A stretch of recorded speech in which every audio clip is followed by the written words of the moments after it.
Kita beralih ke topik yang juga membuat harap-harap cemas. Selain Munas Golkar yang harap-harap cemas apakah akan ada kejutan-kejutan baru, ini juga membuat kita harap-harap cemas karena keputusan Presiden Donald Trump yang membuat seluruh dunia mengutuk keputusannya, yang membuat kita harap-harap cemas. Bener nggak ya Donald Trump kira-kira akan memindahkan ibu kotanya ke Yerusalem?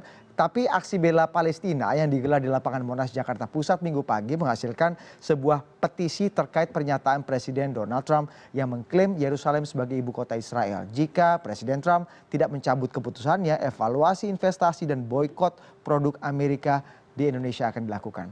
Selain evaluasi investasi, pada petisi tersebut Presiden Trump didesak segera mencabut pernyataannya. Jika tidak, sejumlah ormas yang telah menandatangani petisi itu ingin agar PBB membekukan Amerika sebagai anggota. Dilansir dari laman detik.com, 4 poin petisi yang dibacakan oleh Sekjen MUI Anwar Abbas di lapangan Monas rencananya akan disampaikan secara terhormat kepada pemerintah Amerika Serikat melalui kedutaan besarnya esok hari.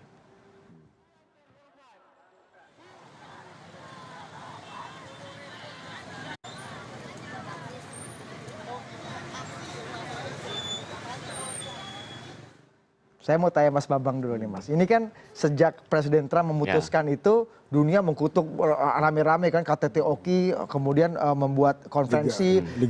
Liga Arab juga membuat konferensi. Hari ini ada aksi bela Palestina dihadiri oleh ratusan ribu orang, ada petisi-petisi. Kutuk mengutuk itu sudah setiap hari kita dengar. Tapi apakah kutuk mengutuk, kemudian konferensi demi konferensi, pernyataan sikap demi pernyataan sikap, itu bisa berujung kepada langkah yang lebih konkret untuk membatalkan keputusan ini, atau Anda anggap ini hanya suara polusi udara aja, polusi suara aja yang tidak akan berpengaruh apa-apa bagi Presiden Trump? Menurut saya pengaruhnya ada, karena yang banyak orang lupa, sebetulnya keputusan mengakui Yerusalem sebagai ibu kota Israel itu sudah diperintahkan oleh Kongres, udah lama dari dulu. Cuman setiap presiden itu sampai zaman Trump, setiap 6 bulan itu selalu dia mengeluarkan, dia memang punya hak ditunda. Sehingga udah berapa tahun entah ini selalu ditunda. Sehingga itu sudah menjadi sesuatu yang dianggap wajarnya begitu gitu loh. Tiba-tiba keluar satu ini Presiden Trump, dia bilang dia nggak mau nunda, dia mau melaksanakan gitu loh.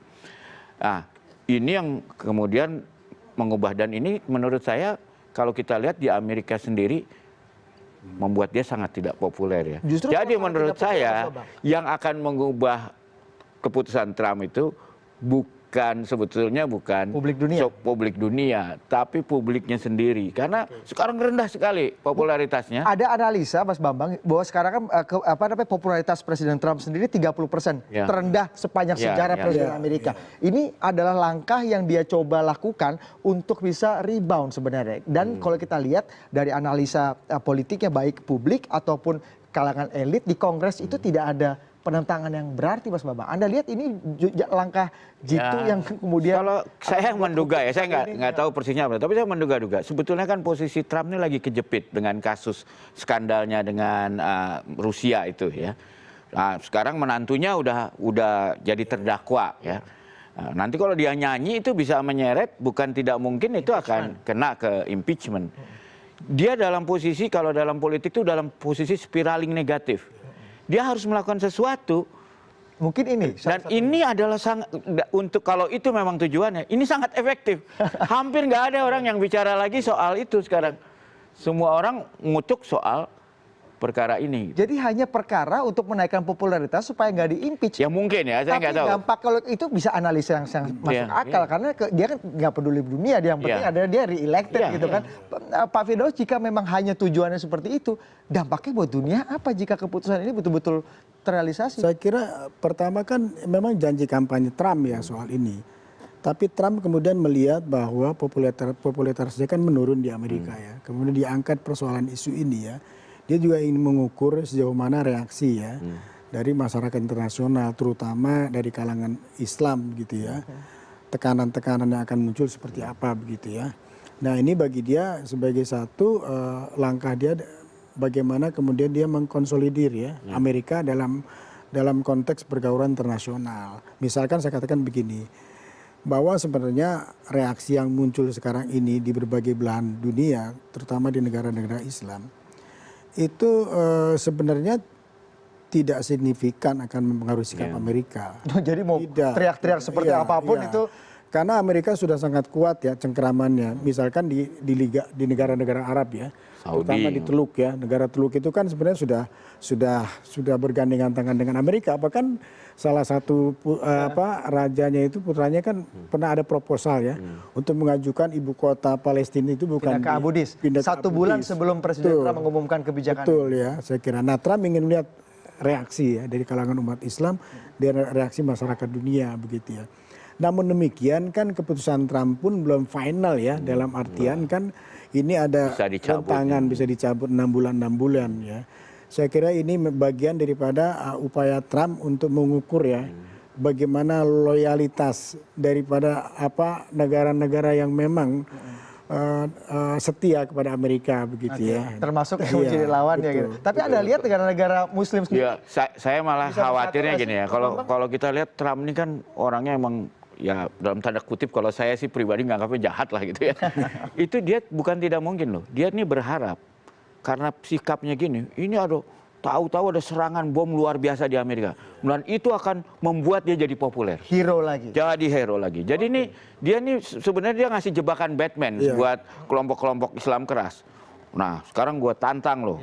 Lo bikin bom yang gede di Amerika, begitu lo berhasil bom itu, gua populer lagi. Oke. Tapi Anda lihat ini kan sebenarnya jadi momentum yang baik sebenarnya untuk kalangan-kalangan baik kalangan Islam di Indonesia ataupun seluruh negara-negara Islam untuk bersatu. Seberapa optimistis bahwa momen ini bisa dipakai untuk bisa bersatu melawan Donald Trump? Kalau menurut saya malahan memang momen ini juga melahirkan satu peluang untuk sebetulnya solusi di Timur Tengah. Karena kan selama ini sebetulnya kan solusi yang dari dulu diharapkan itu adalah solusi 2 negara istilahnya. Oke. Jadi Palestina merdeka, ibu kotanya Yerusalem Timur gitu kan. Nah, tapi kan dari kelompok Islam keras kan tidak menerima ini. Mereka menerima tidak boleh ada Israel. Israel itu harus musnah. Hitam putih. Terutama dari Iran lah ya. Israel itu nggak ada gitu loh. Hamas. Hamas. Nah, tetapi mudah-mudahan dengan begini sekarang kan di Oki jadi bersatu. Kita mengakui Palestina dengan ibu kota Yerusalem Timur. Sebetulnya secara tidak langsung kan mengakui Israel yang Yerusalem Barat. Itu sebetulnya lebih dekat dari soal Jadi itu. sebenarnya jadi momentum yang baik untuk bisa menyatukan perbedaan-perbedaan itu membangun titik keseimbangan ya. ya, keseimbangan baru lah gitu. Kalau Pak Afir dan Mas Bambang sendiri optimistis bahwa ini akan menjadi momentum baik sebenarnya untuk negara-negara Islam, terutama negara-negara Muslim yang tergabung dalam OKI untuk bisa bersatu melawan Trump. Tapi ada juga nada-nada pesimistis bahwa nggak mungkin lah, apalagi kalau kita bicara mengenai Arab Saudi ini yang juga belum banyak dipahami oleh masyarakat dunia dan masyarakat Indonesia khususnya, bahwa Arab Saudi ternyata punya perspektif politik yang berbeda seperti yang dikatakan Pak Firdaus. Kita dengarkan dulu ya analisa pengamat Timur Tengah Hussein Jafar berikut ini. Persatuan Arab adalah satu-satunya jalan untuk menekan Israel sebenarnya. Jika bisa mereka melakukan penekanan kepada Israel dan menghantam mundur Israel. Tapi pertanyaannya, maukah Arab melakukan itu? Nah, di level ini yang selama ini tidak terjadi. Artinya kita sudah pasti tidak bisa mengharapkan kepada kebijakan Arab Saudi di Timur Tengah. Karena Arab Saudi menjadi sekutu bagi Israel dan Amerika sejak lama. Kita tidak bisa mengharapkan. Kalaupun Arab Saudi akan mengeluarkan pernyataan, hanya sebatas diplomasi saja. Tapi bahkan di tingkat diplomasi pun Arab Saudi tidak mengeluarkan pernyataan. Bahkan mereka mendukung kebijakan Trump. Sehingga kemudian, dan posisi Arab Saudi padahal sentral. Sehingga Arab Saudi akan menjadi batu sandungan besar bagi kemerdekaan Palestina dan bagi penyelesaian konflik di antara Israel dan Palestina. Komentar Anda gimana Pak Firdaus? Ya, jadi saya melihat kalau di kalangan Islam tidak realistis ya kalau mengandalkan kekuatan Liga Arab sama OKI, saya kira enggak. Satu, yang kedua yang dibutuhkan sekarang justru yang menjadi leading sektor untuk diplomasi itu memang bukan negara Arab. Saya kira peranan Indonesia ya. Indonesia, Turki misalkan, Iran, karena Iran Turki ini punya kekuatan yang luar biasa ya untuk dia sekarang ekonominya ya, militernya juga bagus begitu. Tetapi yang maksud saya tidak realistis itu bahwa perlu ada expand dalam membangun kekuatan diplomasi. Bagaimana Indonesia misalkan Turki ya membangun hubungan diplomasi, dukungan kepada masyarakat Eropa, masyarakat Amerika Latin. Jembatannya lewat Turki misalnya. Jepang, iya. Kita harapkan Indonesia. Kenapa Indonesia? Karena Indonesia ini pertama, ya kalau kita bicara secara klasiknya lah, umat Islam terbesar lah ya. Adanya di Indonesia. Yang kedua, Indonesia ini kan lebih bisa diterima ya sebenarnya ya. Kita punya satu soft diplomasi yang bagus ya. Menteri luar negeri yang sekarang bagus lah, tapi harus lebih konkret lagi ya. Iya, dia nggak cukup dengan pernyataan gitu ya. Langkah-langkah dalam membangun jaringan dukungan kepada negara-negara Eropa, Amerika Latin, Jepang dan sebagainya harus ditindaklanjuti ya. Misalnya di Majelis Umum PBB nanti ya. Tapi Anda lihat tanpa Arab Saudi mampu nggak Oki dan negara-negara Muslim kemudian bisa tadi kalau kata Pak Fir tidak hanya mengutuk tapi juga punya langkah yang konkret Saya secara kira diplomasi. Arab Saudi nggak banyak diharapkan seperti pengamat tadi. Karena Arab Saudi itu sudah bagian dari Amerika sekarang. Itu harus disadari ya. Iya. Tapi belum banyak disadari masyarakat Indonesia, Mas. Ya, karena gini. Harusnya kan kita demo juga ke. Karena buat Arab Saudi, kalau buat Arab Saudi, belum tentu Israel itu dianggap lebih ancaman daripada Iran. Itu yang banyak orang Indonesia nggak sadar. Dia mungkin lebih takut sama Iran daripada sama Israel gitu. Tapi kalau buat saya, sebelum Oki dan Liga Arab kita harapkan bersatu, yang kita harapkan bersatu itu sebetulnya Palestina dulu. Antara Fatah di Gaza dan Hamas di Gaza. Itu sudah. Ya. Sudah kemarin. Ya, udah kemarin. Tapi kan belum benar-benar inilah ya. Udah nggak perang lah, tapi belum berdamai. PPD Indonesia sebenarnya ya. Sebetulnya Indonesia tuh bisa diharapkan berperan lebih banyak di situ. Dengan bantuan-bantuan yang soft ya, karena kan Gaza itu lebih Islam gitu kan, partai Islam. Kalau di tepi barat itu lebih partai sekular gitu kan. Fatah ya maksudnya. Jadi kira-kira kan solusinya Pancasila lah gitu kan. Indonesia punya gitu ya. Solusinya Islam moderat. Iya. Islam moderat gitu. Dan emang peran Indonesia penting di sini ya. Anda lihat dengan Mesir nggak bisa dengan diharapkan. diplomasi kita pernyataan Bagus. Jokowi itu sudah cukup. Ya, belum cukup ya. Sebenarnya bisa ditingkatkan lagi ya, ditingkatkan lagi karena memang harapan kepada Indonesia besar ya dari negara-negara Arab sendiri ya. Iran misalkan lebih bisa menerima Indonesia, Arab Saudi lebih bisa menerima Indonesia, Turki juga ya. Tapi bagaimana diplomasi negara Indonesia ini, Presiden Menteri Luar Negerinya itu memperluas eskalasi dukungan, tidak hanya cukup dengan Liga Arab, Oki ya, tapi kan sedang bagus nih masyarakat negara-negara Eropa juga kan kemudian menolak ya. Kemudian juga Jepang sikapnya jelas ya, Amerika Latin juga. Tapi bagaimana kemudian mampu menghimpun kekuatan ini menjadi sesuatu yang bisa menekan Trump lah ya. Nah, langkah-langkah konkretnya apa sih Mas Bambang yang paling make sense deh? Dulu yang paling make sense sebenarnya sederhana ya. Boykot ekonomi mungkin nggak? Nah, kalau menurut saya ya lebih penting sebenarnya gini. Kalau kita bisa meyakinkan nih Israel misalnya dengan melalui Palestina bahwa dibikinlah Palestina tuh boleh punya bandar internasional. Sehingga orang-orang Muslim dari seluruh dunia yang mau ke Al-Aqsa itu perginya nggak ke Israel, dia pergi ke Palestina. Itu kan udah menghasilkan ekonomi yang luar biasa bagi. Kalau kita pernah ke Palestina, sedih tuh lihat kemiskinan ya. Mas Bambang pernah ke sana? Iya, saya pernah ke sana. Kita tuh perlu bantu dia supaya jadi, sementara Israel itu kan kayak negara superpower yang kecil gitu loh. Tapi kaya raya. Kaya raya gitu. Kita tuh gimana Palestina nih dibangkitkan gitu. Dan yang menarik kan aksi-aksi sosial dari masyarakat Indonesia, bisa diterima. Bisa. Di sana Israel tidak mempersoalkan, kita cukup bagus ya. Dalam human relation kita bagus sebenarnya. Tapi bagaimana pemerintah kemudian memanfaatkan momentum itu ya. Bayangin kalau kita bisa meyakinkan gitu, jemaah haji kita habis naik haji berangkat ke Palestina, pergi ke Al-Aqsa. Waduh, berapa juta orang? Iya. Itu kan out of the box, berarti kita harus ada komunikasi dengan Israel. Tapi kan itu juga punya konsekuensi politik. Kita berkomunikasi dengan Israel lewat Palestina. Jadi Palestina punya kartu, bilang ke Israel. Iya kan? Yang kita perlukan kan kita memberi kartu supaya kartunya Palestina dalam berhadapan dengan Israel itu tambah kuat. Selama ini kan Palestina ngandelin kartu Amerika, kartu Eropa gitu ya. Ternyata Mesir dihianati oleh Mesir, dihianati oleh Amerika. Nah sekarang Indonesia bisa bantu kasih kartu apa buat Palestina? Saya pernah ditanya oleh Perdana Menteri Israel. Dia bilang Ya waktu itu Sipili apa yang perempuan itu. Oke. Dia bilang, kenapa sih Indonesia nggak ngakuin Israel? Saya bilang gampang kalau kamu mau Indonesia ngakuin Israel. Cuman satu syarat aja. Apa?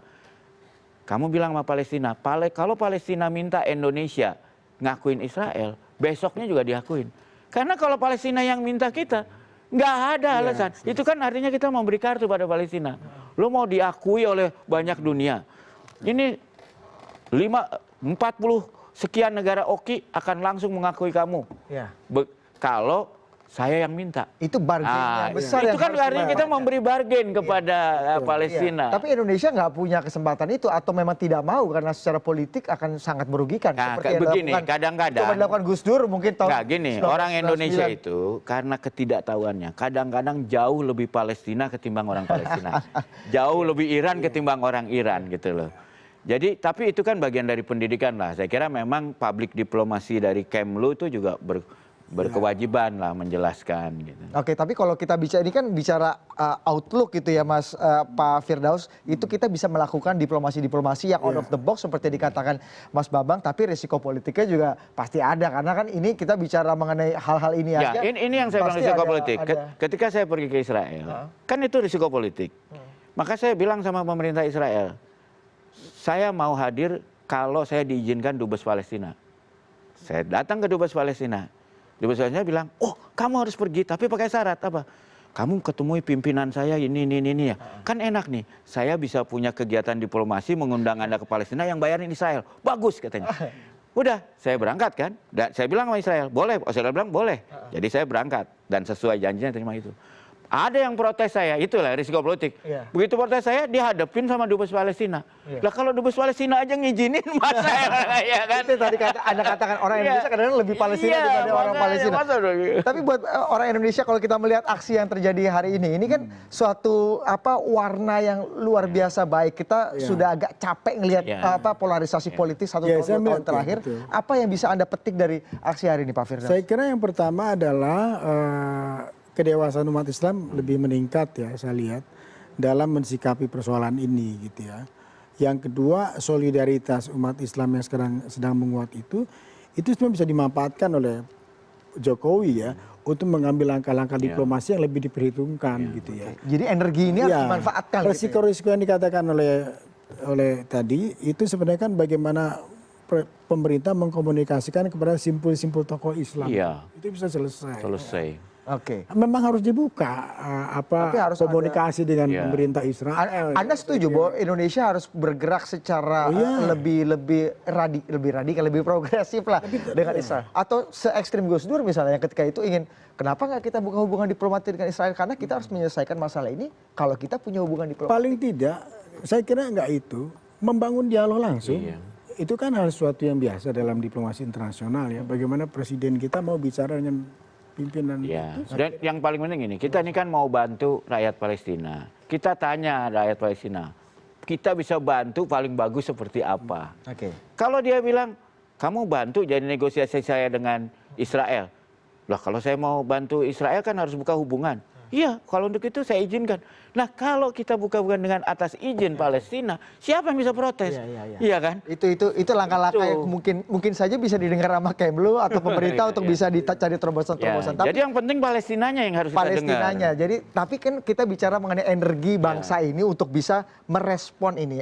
Energi hari ini kata Pak Firdaus luar biasa positif melihat apa yang terjadi setahun 2 tahun belakangan. Kita melihat ada suatu awan cerah yang baru. Tapi bisa nggak Mas Bambang energi ini justru bisa berdampak negatif? Apa yang bisa membuat energi-energi pembelaan Palestina ini justru bisa backfire berdampak negatif pada kita? Ya kalau menurut saya kalau reaksinya seperti zaman dulu ya, tahu-tahu bakar-bakar, ngerusak. Ini kan rusak yang mau dimusuhin Israel yang dirusak entah toko siapa gitu kan. Karena sweeping udah ada penutupan. Itu menurut saya gerai-gerai itu justru akibatnya negatif. Saya justru melihat, saya setuju tadi, saya justru bangga ya bahwa di era demokrasi kita luar biasa loh. Lepas saya setuju atau tidak setuju dengan tujuan diadakannya aksi itu ya. Tapi kalau saya melihat aksi 212, 412 dan sebagainya, bahwa orang Islam bisa berkumpul begitu banyak secara damai menyampaikan aspirasinya, lepas kita setuju atau tidak dengan aspirasi itu, buat saya itu nilai plus sekali dalam era demokrasi. Kita harus appreciate. Menjadi minus kalau Jokowi tidak memanfaatkan momentum itu. Bagaimana memanfaatkan momentum ini, Pak Firdaus? Tindak lanjut diplomasinya harus lebih lebih konkret ya. Dan ini bisa jadi quote unquote dukungan politik yang seksi.